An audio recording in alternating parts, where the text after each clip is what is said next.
no confidence motion introduced in Parliament. Opposition confident of change in government.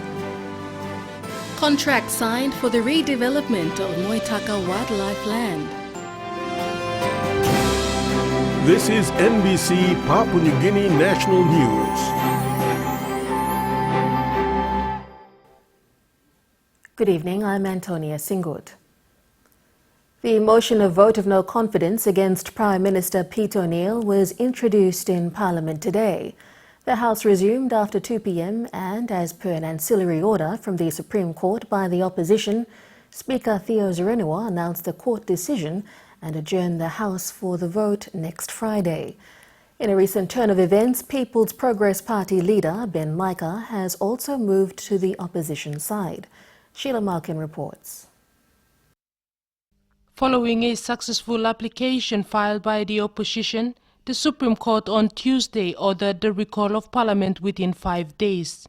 As Parliament reconvened this afternoon at 2:30, members were slow in entering the chamber. And all members, the Supreme Court made certain declarations contained in the orders issued on Tuesday, 12 July 2016, including a declaration that the Parliament's decision in failing to conduct the meeting of the Parliament on 8 June 2016 in such a way as to facilitate the introduction of the said motion of no confidence in Parliament, thereby preventing debate by Parliament on the no confidence motion lodged on 7 June 2016, was unreasonable or inconsistent with or in breach of the Constitution and declared that unconstitutional and invalid.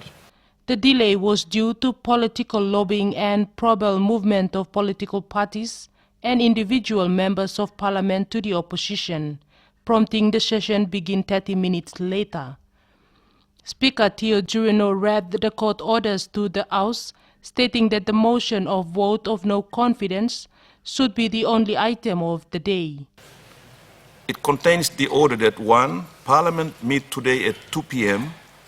to comply with the orders number 7 and 8 for Parliament to introduce the motion and to adjourn for 1 week to Friday, 22nd July 2016, for the motion to be moved, debated and voted on in accordance with Section 145, subsection 1b of the Constitution. And secondly, that these orders take effect forthwith. Honourable members, this is one of the clearest times that the judiciary has encroached on the legislature. In complete contravention of the doctrine of separation of powers, in the orders that it issued on Tuesday, 12 July 2016, and the ancillary order of Friday, 15 July 2016. As a direct result of the Supreme Court orders, the legislature has been forced to breach provisions of the Constitution, the organic law on the calling of meetings of Parliament, and of course the standing orders. He said an ancillary order received from the Supreme Court this morning, stating that the Parliament sit today and break for a week before resuming on the 22nd of July. In line with the court ruling, the Speaker adjourned Parliament to July 22nd, and the motion was moved by the leader of the government business. Despite the leading party PNC's talk of solidarity, the biggest problem upset this afternoon would have been the move by People's Progress Party leader Ben Micah to the opposition ranks. Sheila Malkin, NBC National News, Port Moresby.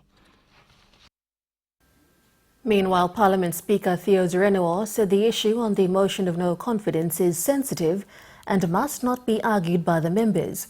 This was after Leader of Government Business, James Marape, instead of adjourning the House, switched to call for division after the motion was introduced. Raymond Guineo reports. After the Speaker of the Parliament read court orders to the members of the Parliament about Supreme Court decision to recall Parliament and entertain motion for a vote of no confidence, the Leader of the Government Business, James Marape, was called to move the motion to adjourn Parliament. Before he called for the adjournment, he wanted to know why Parliament was adjourned, because one and only agenda to recall Parliament today is to introduce notice for a motion for a vote of no confidence. This comes after the Supreme Court decision made last week. Not one order, but 2 orders. One order made in haste this morning, Mr. Speaker, consistent with the way the opposition leader has been saying Parliament should conduct since yesterday. Mr. Speaker. From the opposition side, Sinasine Yongumol MP Kerengakua argued that the Speaker of the Parliament has made decision to agent Parliament and the leader of the government business should not challenge the decision. This is because by law, the Speaker of the Parliament has the mandatory powers to control Parliament session and not other members of the Parliament. This is a special purpose sitting, Mr. Speaker, with only one agenda. The agenda is to have the motion introduced and to adjourn. That has already been achieved. The argument went for a while, but Mr. Zorono confirmed adjournment of Parliament to 10 a.m. next week Friday. This is when the motion for a vote of no confidence will be introduced by the mover of the motion and Deputy Opposition Leader Sam Basil. The motion will be debated and voted for by the members of the Parliament to decide who is the next Prime Minister. Raymond Guineo, NBC National News, Port Moresby. A growing opposition says Papua New Guinea should expect a new government when Parliament resumes on July 22nd.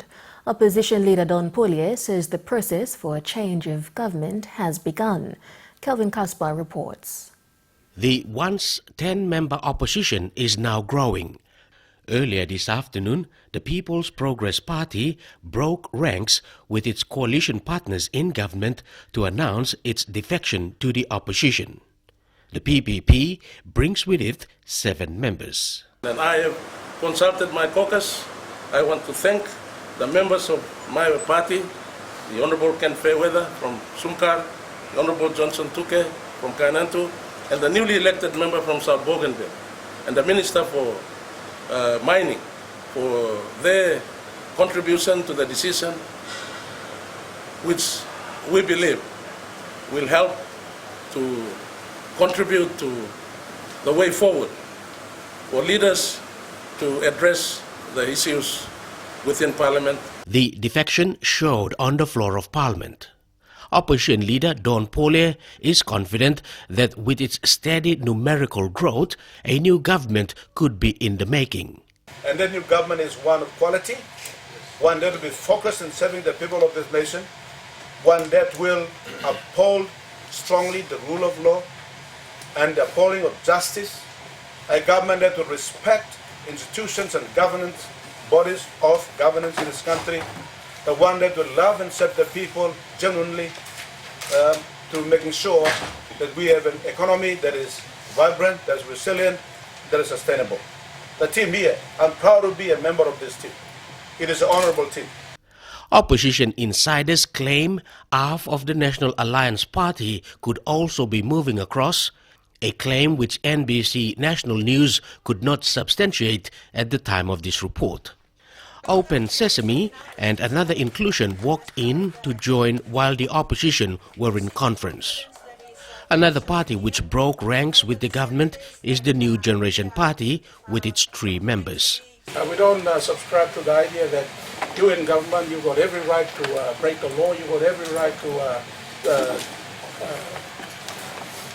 do all kinds of things on the floor of Parliament, you know, absconding when there's a vote of no confidence on the floor, you have a speaker missing.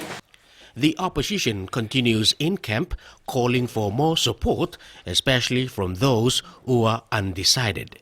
The opposition says it wants to restore integrity in the country's leadership and hope to the people in what it says is a crisis-riddled Papua New Guinea. Kelvin Kaspar, NBC National News, Port Moresby. Meanwhile, the government has once again demonstrated its numerical strength, rallying support behind Prime Minister Peter O'Neill with 81 MPs. At the government caucus meeting today in Parliament, the 81 MPs comprising of cabinet ministers, backbenchers and governors showed their undivided support to Prime Minister Peter O'Neill and the government. Jaya Bakia reports. Just before Parliament resumed this afternoon, the government held a caucus meeting to confirm its numerical strength. 14, 15, 16, 17, 18, 19, 20. Oh, I'm 21. Hey. 22, 23 special one. 35. 28. 29. 31. 32. 33. 34. 35. Leader of Government Business James Marape, who chaired the meeting, expressed appreciation to the MPs present for their belief and trust in the current government. Thank you very much all for coming in. Can we all assemble on this side? All right. We count as we count as a normal tradition is Honorable Roy Simo. You can count one, and then we go on to the last one. During the meeting, Minister for Mining and Member for Namatanai, Byron Chen, announced his confidence in the O'Neill-led government. Member for Nuku Joe Sungi, on behalf of other MPs, articulated that they were in full support of the government. Now, what's wrong with this?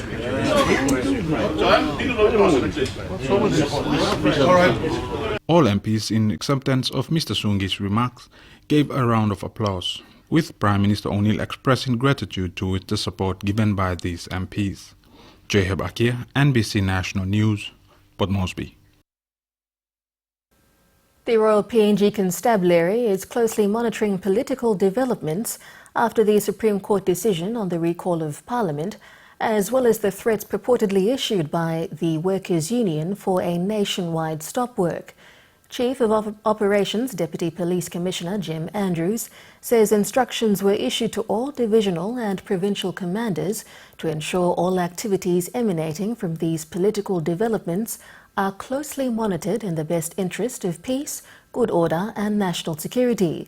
Mr. Andrews says police will enforce increased patrols and surveillance as a precautionary measure against opportunistic crimes across the nation.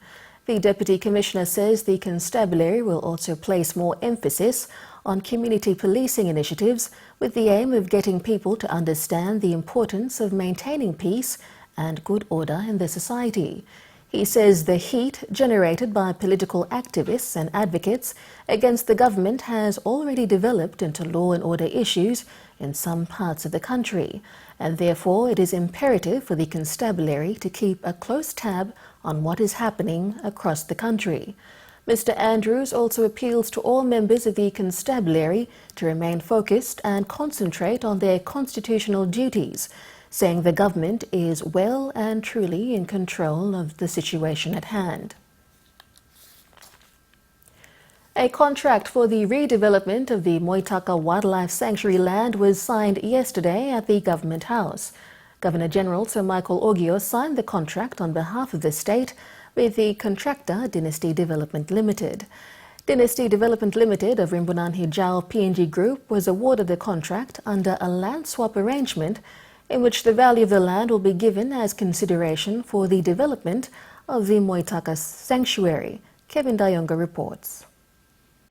The approved value of the contract is not provided as it will be fully financed by the developer Dynasty Development Limited. The redevelopment of the Moitaka Sanctuary will include office accommodation and staff home ownership scheme project of 200 houses.